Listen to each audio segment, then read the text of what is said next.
After the murder of George Floyd, I felt powerless in conversations about racism on social media, especially conversations where people would say that racism doesn't happen or white privilege doesn't exist. And so I needed to understand the dynamics that were happening. I was really in shock about how people were behaving. What was interesting to me was the fact that a white woman wrote this book, and that she really rooted out the incredible amount of systematic racism there is. We were fooling ourselves as white people into thinking, oh, la-di-da, things are good, da-da-da. And that's just a bunch of hooey. I mean, it's hooey.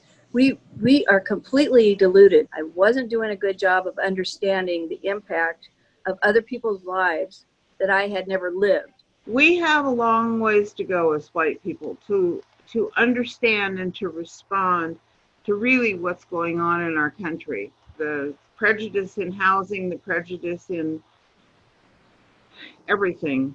What I'm going to do going forward is to continue to read and discuss and interact with African American literature and individuals as well. I'm going to confront white solidarity and support others in doing that.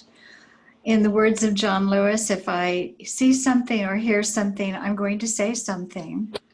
And I think that's the important lesson that I learned in reading this book. Racism is fully institutionalized in our country, so that I benefit from it, and there's really, I can't make a claim otherwise. The Fresno Bee has been identifying Black businesses that are suffering disproportionately due to COVID-19. And so I want to keep my eye open for that and find out ways that I can support those businesses. I've read the book twice and plan to read it a third time. With each reading, what D'Angelo says sinks deeper into me. I plan to keep reading and learning because my anti-racism book list is long, and I will practice speaking up about what I'm learning when I hear something that isn't right.